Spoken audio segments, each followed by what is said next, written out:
Sa Mateo 16:18. Pamatuod mo ang gitumo ni Kristo. Oyon ka ba nga dili siya prueba ning bersikulo nga natukod na ang Iglesia Katolika Apostolika Romana? Salamat. Mao bito ng pagbasa nako, I will. Future tense. Tato pa wa pa matukod ang iglesia ni ng panahon na. Kano sa natukod? Panahon sa Pentecostes. Muna the history of the Roman Catholic Church began in upper room in Jerusalem almost 2,000 years ago. About 120 persons were gathered there.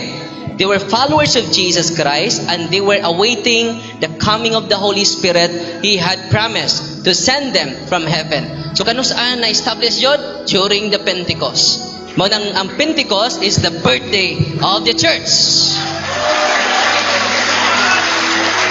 So, salamat kay Oyon day.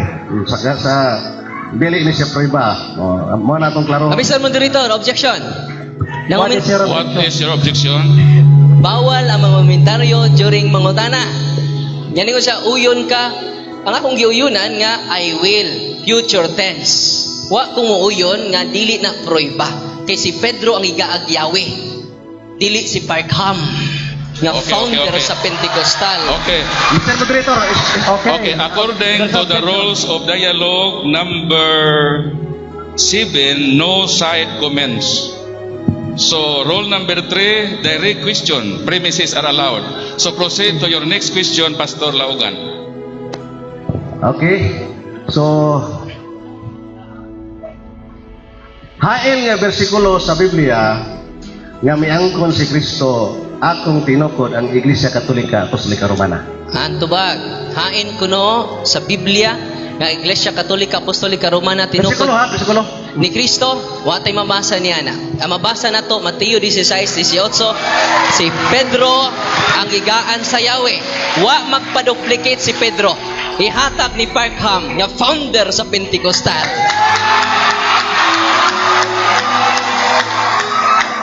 Sunod, pangutana.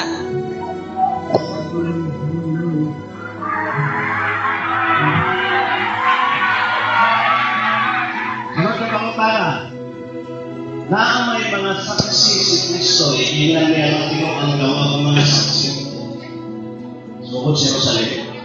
Kinsa may saksi ni Kristo na imong ika-present na ni angkon nga ang Iglesia Katolika gitukod ni Kristo.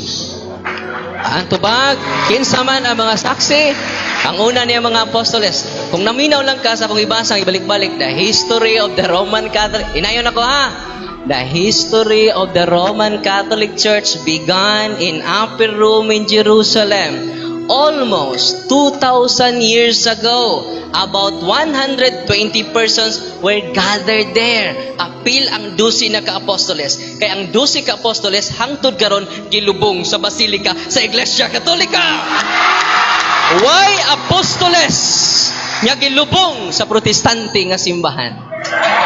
Therefore, ang mga saksi namo buhi nga saksi ang 12 ka-apostoles. Ang wa malubong si Judas Iscariote lang. Job 8:8. Read the history books and see. Ako yung gi-examine siya karon. Mo nang ako siyang gi-follow up pag-ayo. Unsay ikasulti nimo sa standard reference? Unsay yang sulti? Bot.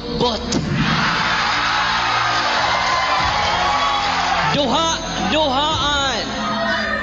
Mo na nga niining kagabion karon kinsa jud ang nisubay sa kamaturan. Isaiah 41:4 ang nagbuot sa dagan sa kasaysayan, dili si Father Darwin. Ang Diyos sa mga Diyos, hari sa mga hari, Ginoo sa mga Ginoo. Wala nga nasubo ko pag-ayo karon. Ngano man daw yagaan niya ang mga historical books, daw nituo pa siya sa iyang kaugalingong opinion. Matod pa niya, para nako, balik-balik, para nako. Unsa may sulti sa to Ginoo? 1 Pedro, Kapitulo 1:21. Nalikayan nato ang kaugalingon natong prinsipyo ug opinyon. Niining hapuna, mga kaigsunan, wala jud ko magdala sa akong opinion. Dokumento ang akong gidala. Mo nang mingon siya, gawa kuno ko sa topic, noon sa ba? Siya na may dideklara. Ang mo deklara niya na dili kaming duha, kundi ang moderator. Last 2 minutes. Mao na ang mga pinangga nga mga igsunan, akong gi-follow up ang mga historical books, pagpangutan na kaniya. Pagpadayat kato nga ako nga nagdala dinhi ni Tindog, wa magdala sa akong kaugalingong opinion. Busa mga kaigsunan, standard reference versus private opinion. Niining hapuna, mga pinangga nga mga igsuon. Matod pa niya, ito na siya focus sa mga Hudiyo. Wa jud siya kapakita standard reference founded by anyone else ang Roman Catholic Church. Mao na nga, wa magupa niya ang akong affirmative speech. Ug matod pa niya, ngano mo matawag mo Roman, Hudiyo man ang gisangyawan, wa sa kabantay. Nga sa Lucas 24:47, ang pagsangyaw sa maayong balita magsugod sa Jerusalem. Gikan sa Jerusalem, Mateo 28:17, panlakaw kamo sa tibuok kalibutan. O nalipay ko kaganina. Kaya gikutlo ang Roma 1:7. Nya kabong taga Roma gitawag sa Dios. O ang inyong pagtuo gipakailap sa tibuok kalibutan. Unsa man ang kahulugan anang pagpakailap, mo na gitawag Catholic Universal. Mo na niining hapuna nalipay ko kay nigawas ka na sa iyang baba.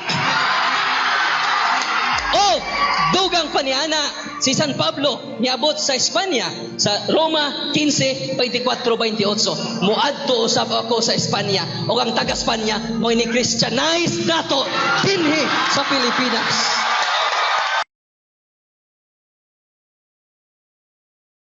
Sa Mateo, imo magigamit 16-18. Pamatuod mo nga gitukod ni Kristo. Oyon ka ba nga dili ni siya pruiba ning bersikuloha nga natukod na ang Iglesia Katolika Apostolika Romana? Salamat. Mao bito nang pagbasa nako, I will. Future tense. Tato pa matukod ang iglesia ni ng panahon na. Kano saan natukod? Panahon sa Pentecostes. Muna, the history of the Roman Catholic Church began in upper room in Jerusalem almost 2,000 years ago. About 120 persons were gathered there. They were followers of Jesus Christ and they were awaiting the coming of the Holy Spirit He had promised to send them from heaven. So kano saan na-establish yun? During the Pentecost. Ang Pentecost is the birthday of the church. So, salamat kay Oyon day. Sa dili ni siya pruiba. Mo na tong klaro. Mr. Moderator, objection. What is your What is your objection? Bawal ang mga komentaryo during mangutana. Yan ko siya, uyon ka. Ang akong giuyunan nga, I will. Future tense. Wa kung muuyon nga dili na proiba. Kay si Pedro ang igaagyawi. Dili si Parkham. Nga founder sa Pentecostal. Okay. Mr. Moderator, okay. Okay, according to the rules of dialogue number 7, no side comments. So, rule number 3, direct question. Premises are allowed. So, proceed to your next question, Pastor Laugan. Okay. So, hain nga bersikulo sa Biblia nga miangkon si Kristo akong tinukod ang Iglesia Katolika Apostolika Romana. Antubag, hain kuno sa Biblia nga Iglesia Katolika Apostolika Romana tinukod Bersikulo. ni Kristo, watay mabasa niya na. Ang mabasa na to, Mateo 16:18, si Pedro ang gigaan sa Yahweh. Wa magpa-duplicate si Pedro. Ihatag ni Parkham, nga founder sa Pentecostal.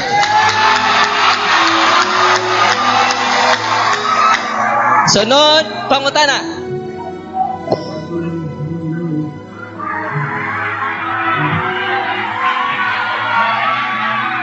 Sunod na pangutana. Na may mga saksi si Kristo, ilan niya ang tinuang gawa ng mga Kinsa may saksi ni Kristo nga imong ika-present nga angkon nga ang Iglesia Katolika hitungkod ni Kristo. Ang tubag, kinsa man ang mga saksi, ang una niya mga apostoles. Kung naminaw lang ka sa kung ibasang ibalik-balik, the history of the Roman Catholic. Inayon ako ha. The history of the Roman Catholic Church began in Upper Room in Jerusalem. Almost 2,000 years ago, about 120 persons were gathered there. Apil ang 12 na ka-apostoles. Kaya ang 12 ka-apostoles hangtod karon gilubong sa basilika sa Iglesia Katolika. Why apostoles nga gilubong sa protestante nga simbahan? Therefore, ang mga saksi namo buhi nga saksi ang 12 ka apostoles, ang wa malubong si Judas Iscariote lang.